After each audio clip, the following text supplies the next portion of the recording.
Welcome to this masterclass on distal femur fractures. We're going to cover the entire spectrum of management, focusing on articular reconstruction, implant choice, and managing that notorious Hoffa fragment. These fractures follow the classic bimodal distribution: high-energy trauma in young males and low-energy falls in elderly females. Remember, the popliteal artery is tethered at the adductor hiatus, so vascular assessment is mandatory. Your overarching goal is always anatomic articular reduction with stable fixation, allowing early motion and weight bearing. The AO classification is your roadmap.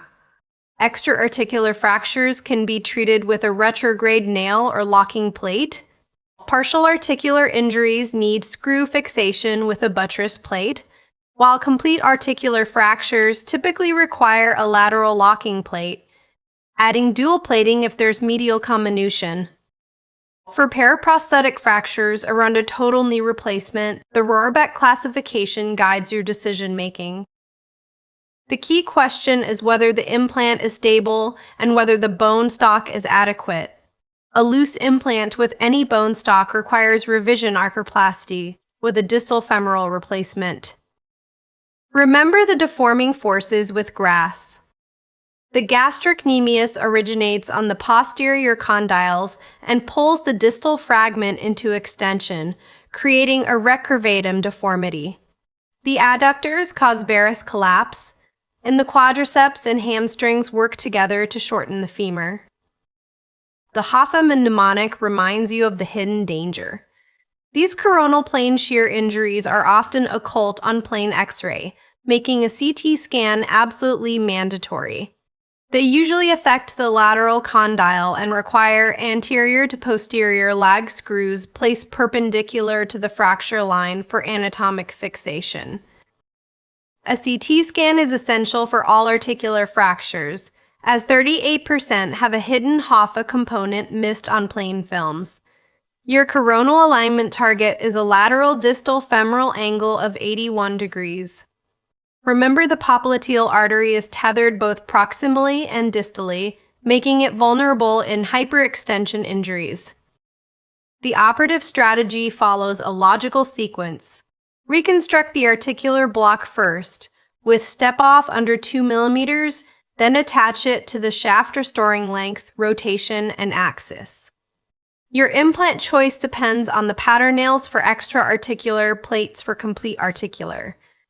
In the elderly with severe comminution, consider distal femoral replacement.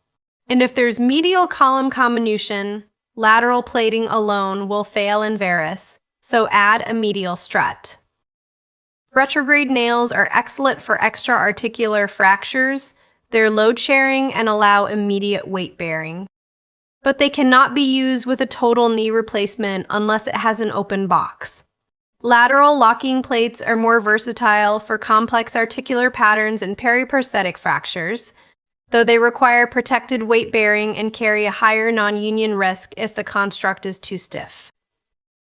Distal femoral replacement is your one surgery solution for unreconstructable joints in the elderly. For independent ambulators over 75 with severe comminution or poor bone stock, it provides immediate full weight bearing. Remember that restricted weight bearing carries unacceptably high mortality, and this demographic mobilization typically begins within 4 days of surgery. These numbers tell the story. 38% of complete articular fractures hide a coronal Hoffa component miss it, and you guarantee post-traumatic arthritis. 1-year mortality in the elderly approaches 30%, underscoring why immediate weight bearing matters. Non-union runs 5 to 10%, particularly with overly stiff constructs, and 10 to 20% will need hardware removed for iliotibial band irritation. In this scenario, the primary goal must be immediate full weight bearing to prevent mortality. With severe comminution and osteoporosis making stable fixation dubious, distal femoral replacement is the correct answer. Any fixation strategy that requires protected weight bearing in this demographic carries an unacceptably high risk of both failure and death. Before taking this patient to theater, a CT scan is absolutely non-negotiable. Up to 38% of complete articular fractures harbor a coronal Hoffa component that plain films simply cannot reveal.